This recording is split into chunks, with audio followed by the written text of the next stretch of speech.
Let's talk to a representative of this administration. And I should mention, as we have this discussion, the backdrop for this is the jobless claims numbers that we got this morning, ticking up to 719,000, higher than estimated, breaking above 700,000 once again as well. These numbers are noisy, so to speak. There is allegedly some fraud in the numbers. There's also a lot of seasonality. So take them for what they are. But we, of course, are still getting a monthly jobs report tomorrow. To talk about all of this and what this new plan from the administration could mean, Heather Boushey is with us. She's a member of the White House Council of Economic Advisors. Heather, it's good to see you again.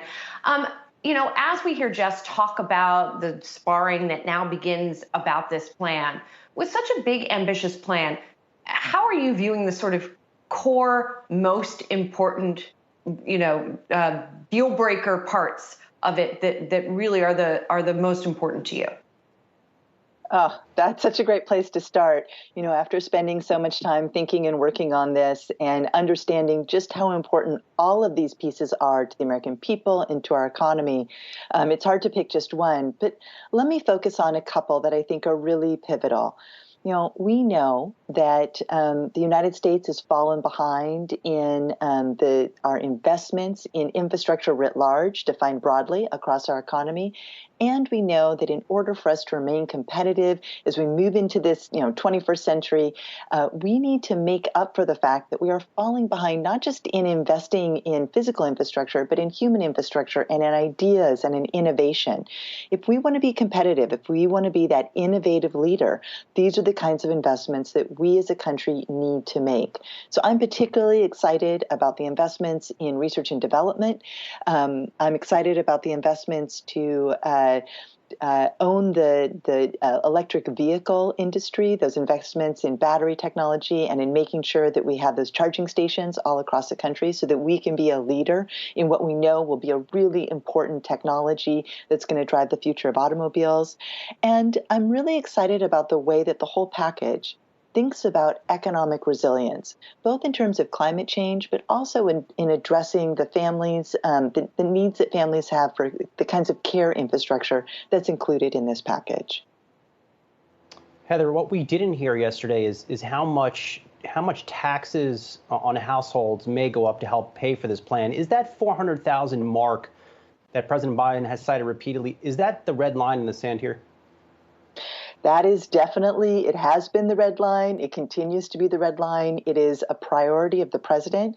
The tax package that was announced as a part of the American Jobs Plan, the Made in America tax plan, focuses on corporate profits. And what it does is it seeks to readjust our corporate tax system to focus on making things here in the United States, to not encourage firms to shift their profits overseas or to shift their production overseas, and to make sure that we have a tax system that is fair and taxes those excess profits from those most profitable firms in our economy so that we can make these investments that benefit every firm in America, that benefit every family in America, the kinds of investments in basic R&D, in roads and bridges, transportation, safe drinking water, a power grid that doesn't fail. All of these benefits that are included in the plan will benefit firms across our economy. Heather, it seems as though there is some moderate willingness perhaps to wiggle on that corporate tax rate, but maybe not to 28%. What could the administration live with in terms of an increased tax rate, but maybe not that high? Would it be 25, say, as a compromise point? Well, so the president has been very, very clear, and he said this in the speech yesterday, that this is the opening bid. This is where he is starting the plan that he has put together that started on the campaign, and he wants to hear from people. He wants to hear from folks on both sides of the aisle. The team is out meeting with people, listening to them, so that we can make sure that the package really meets the needs of the American people. But like with the American Rescue Plan, the goals are clear. This package needs to make sure that it addresses the urgent and important needs in front of us.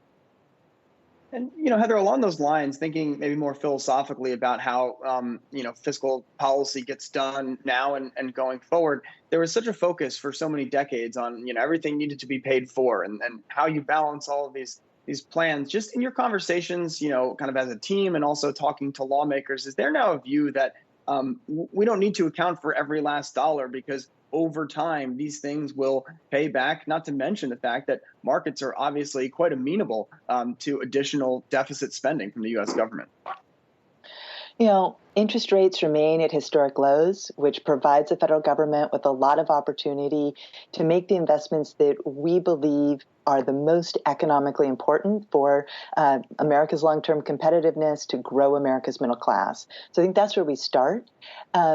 It is also the case that the tax plan that was laid out yesterday is in the best interest of our economy. It addresses fundamental distortions that were introduced as a part of the 2017 Tax Cuts and Jobs Act that encouraged profit shifting, that encouraged firms to move overseas.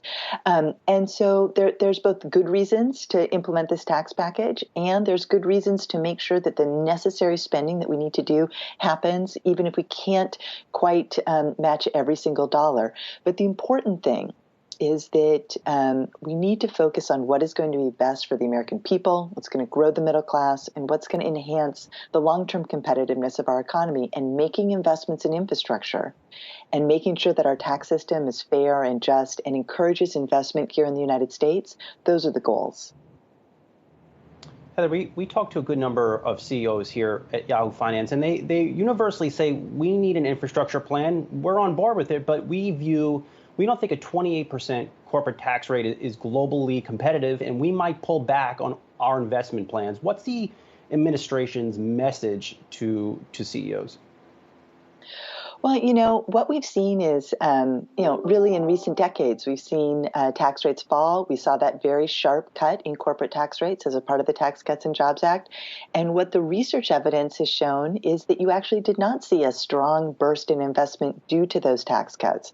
So I think the question that we need to ask of the American people and American businesses is, we need to make these investments. We can't have bridges falling down. We can't have lead in our water. We can't have power grids that fail. We need to make these investments, and we need to focus on a pay-for that makes sense, and that taxes those that are making the most profits, that are benefiting the most in many ways from the magnificent resources of our country, both in terms of the physical infrastructure, the human infrastructure, and the natural resources. So that I think is the administration's response to that really important question. Heather, great to see you. Thanks for being here. Heather Boushey is a member of the White House Council of Economic Advisors. I appreciate your time this morning.